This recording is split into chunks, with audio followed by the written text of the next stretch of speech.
नम्रालिहृत्तिमिरचण्डमयूखमालिन् कम्रस्मितापहृतकुन्दसुधांशुदर्पः सम्राड्यदीयदयया प्रभवे दरिद्रः श्रीशङ्करार्य मम देहि पदावलम्बम्. Salutations to the great master Sri Shankaracharya.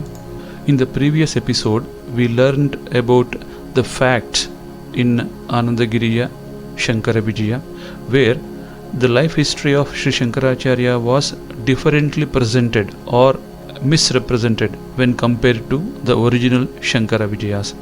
Similarly, today we shall try to know the Kushmanda Shankara Vijaya, another story which is even more interesting. The story goes like this. The Lord of Lords, Nilakantha, the Kailasadhipati, felt that in Kali Yuga men have become non-observers of their duties. Once the Lord of Kailasa was curious to see the life on earth. Lord Shiva wanted to see how people lived on earth without practicing the dharma. He takes the form of a bhikshu, a mendicant, and descends on earth. The Lord, to his astonishment, saw men who have turned their back to the dharmic duties such as studying Vedas, preaching Vedas, and so on. These men made mockery of the Vedas, Vaidika Brahmanas, and various other people who were practicing the Sanatana Dharma. The Lord saw that these men were out to prove that the Vedas deal only with ritualistic sacrifices. It has nothing to offer to the world. On the other hand, the Mimamsakas, the hardcore ritualists, were of the opinion that the Upanishads belonging to the Vedas do not tell anything about rituals, hence are like the barren lands. Elsewhere, the materialists like Charvakas, the Bhedavadins, the Lokayatikas were rejecting the theories of moksha as false, for no one has seen the unseen. Men did not observe the prescribed nitya karmas like Sandhyavandanam, Upasana, Agnihotra, nor did they follow the path of relinquishment. Thus, in order to revive, the Lord of Lords sought to enlighten them, decides to incarnate, sets out in search of a suitable place, sees the beautiful Kaladi Kshetra.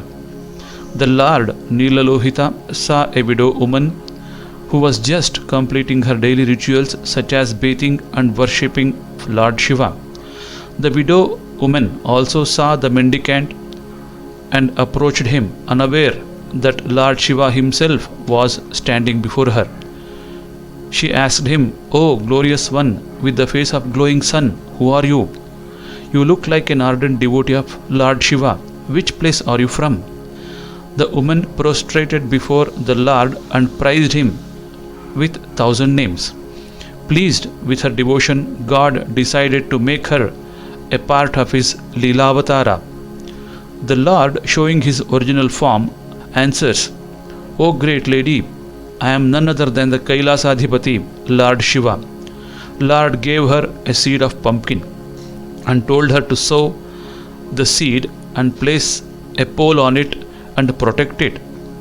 Lord also advised her not to rip or raise the pumpkin plant. The Lord went on to say that, "O lady, when the pumpkin ripen, it falls down by itself. I'll be born by breaking the pumpkin from inside." The widow sowed the seed, watered it, nourished it according to the Lord's command. A few days later, the ripe pumpkin fell on the ground due to the weight. From the pumpkin, Parameshwara appeared. The widow looked after the boy and nurtured him. Surprised by the sudden development, neighbors raised hues and cries, suspecting that the lady must have stolen someone's child. Some even blamed that she had lost her chastity. And the story goes on. This story is written after the Anandagiriya Shankara Vijaya. Fortunately, this story this text has not caused any significant damage to the image of the great philosopher, but even this story is fit to be rejected.